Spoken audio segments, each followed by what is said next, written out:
All right. Oops. Hi, everyone.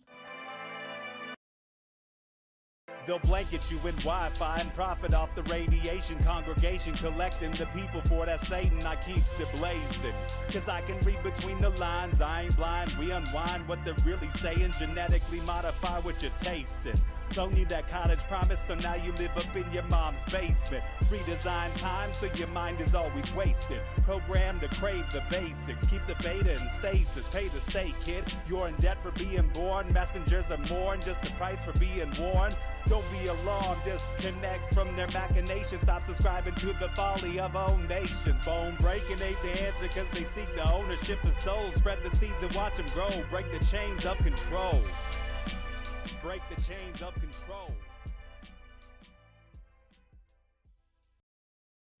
Sweet eternal balance of all that is good, true, and beautiful, friends. Tonight on Rogue Ways, we get to dive into the depths of horror and rise back into the brightest light with someone who has truly come through hell and has saved all of himself so that he can shine back down into that pit, reach a hand in, and help others crawl out as well. He teaches us the true meaning of compassion and breaking the cycle, and he's channeled it all into a fabulous career of creativity with a powerful message through his ventures in major and independent film. His name is John Paul Rice, and he's here to kick ass and save lives. John Paul, welcome to Rogue Ways. Oh my, wow. Thank you. That is probably the best. I can say this. That is the best introduction, I think, and surprisingly so, in a way that I would never speak that way about myself. But I love you very much. Oh, thank you. I'm so glad I could give you that. And it is fitting as far as I am concerned. That's how I see it.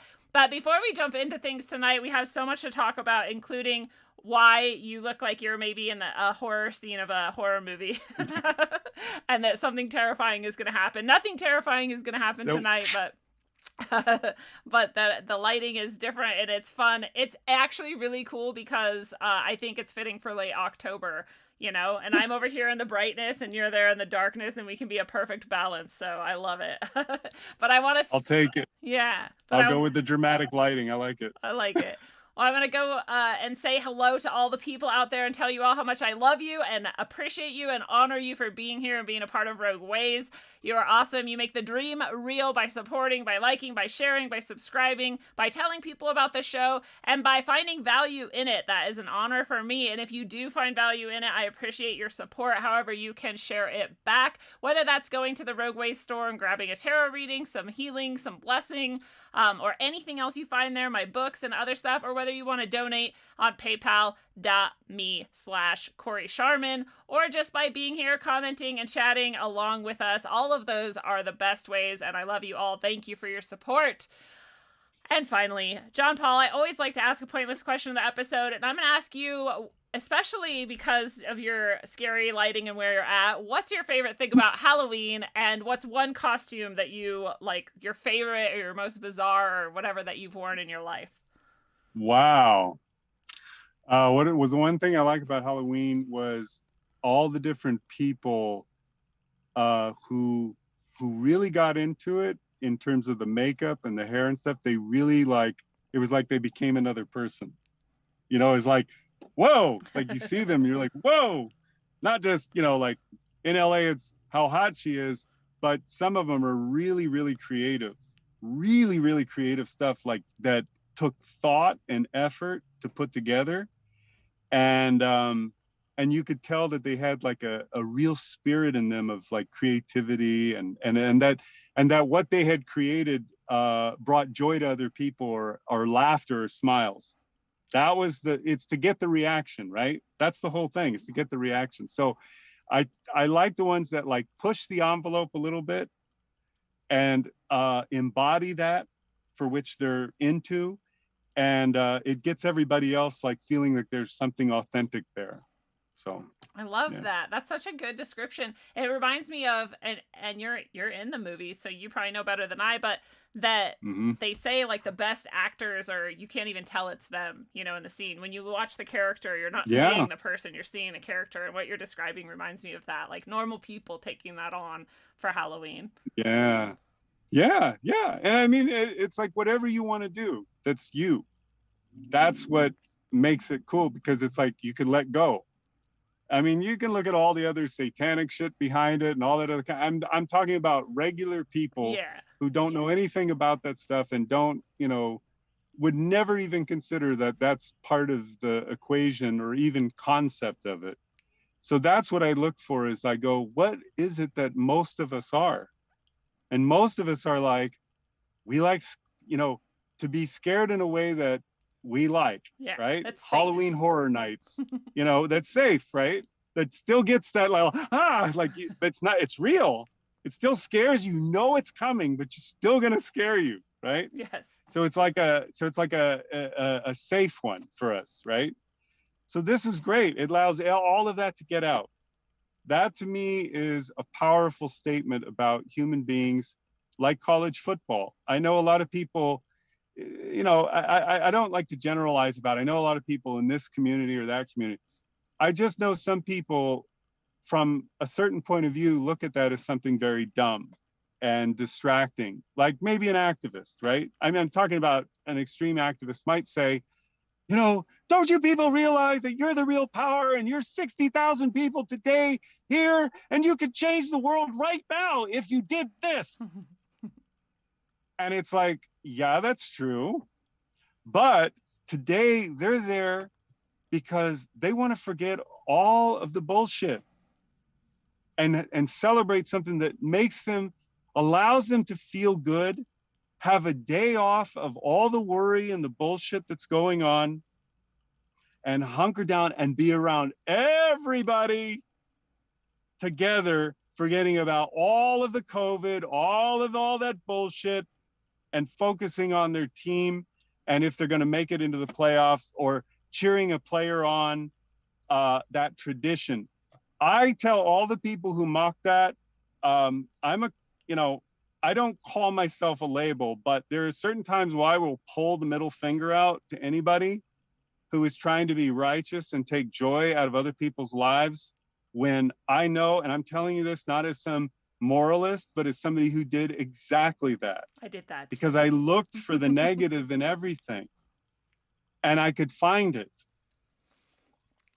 There is no amount of negativity and bullshit that's out there today that is more than enough and sufficient for anyone's fill. We don't need any more. Nobody needs any more of it. Nobody wants any more of it. And it's being foisted upon us. And we're still, in some ways, and I'm not saying that this isn't that, see, you have to understand that everybody has a different breaking point than you. Their life and their dimensions are vastly different. Their understandings of things are so very different. And yet there is care there. This is not about selfishness. This is the shit that they put on everybody else to tell them that, no, you've got to go to war against these people because they want to take something from you. Scarcity, fear. While what happens? 30 billionaires last year made off with 2 trillion in new wealth as 8 million Americans slipped into poverty for the very first time. New poverty, mostly women and children. 4 million American businesses closed, shuttered permanently. That's not 4 million like a number just rolls away. That's tied to hundreds of millions, if not billions of dollars, banking institutions, children's education, all the hopes and dreams because they followed the rules. And these motherfuckers got away with it. Then you have to be strong in what you are and who you are. We have forgotten who we are. That's why all of this happened. We forgot that we are God's children.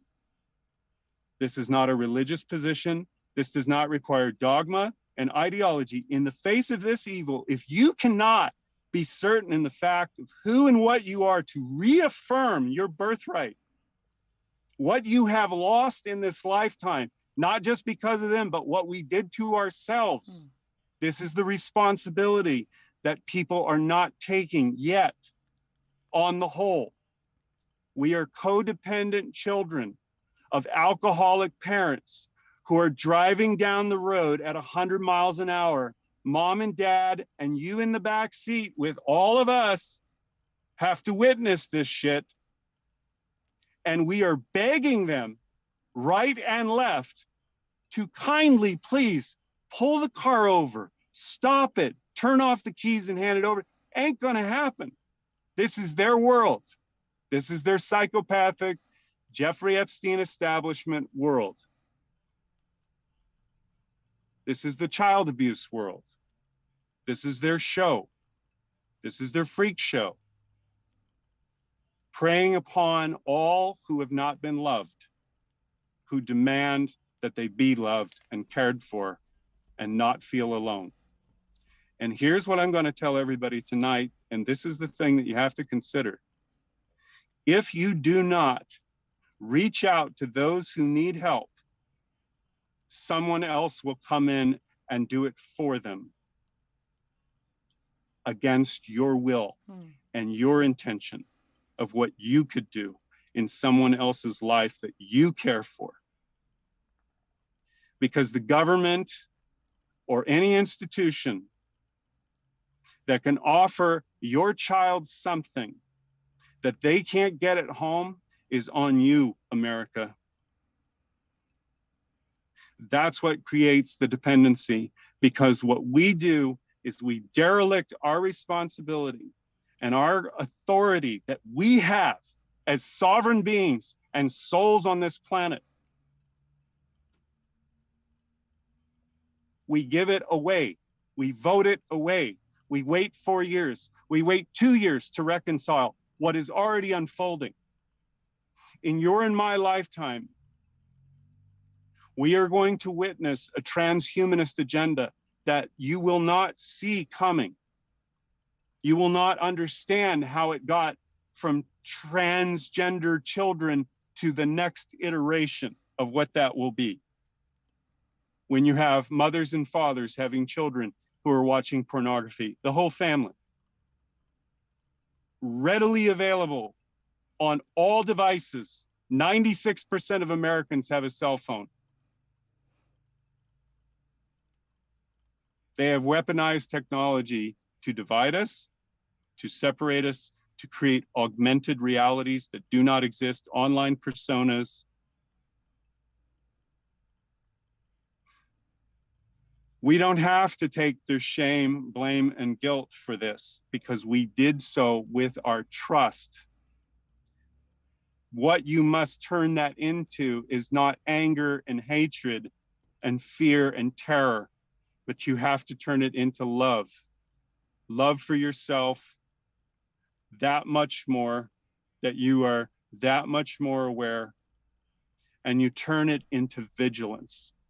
Because going forward, you're going to care that much more about yourself and other people, not out of demand from someone else, but from inspired within you. What the best of you can be. Is this the best? Is this the most that we can do in 2021 with all of the technology, all of the knowledge and awareness that we have today? Is this the best we can do? And to let it all slide and fall apart because of a couple of assholes who wanted to make billions of dollars off the death of human beings and the suffering? I mean, let me just say this for all those who doubt, have any questions about COVID. I just want you to ask you something. The establishment that you know that's tied to Jeffrey Epstein, you know, I'm not talking about, well, what about this person? What about that person? Just the ones that you know.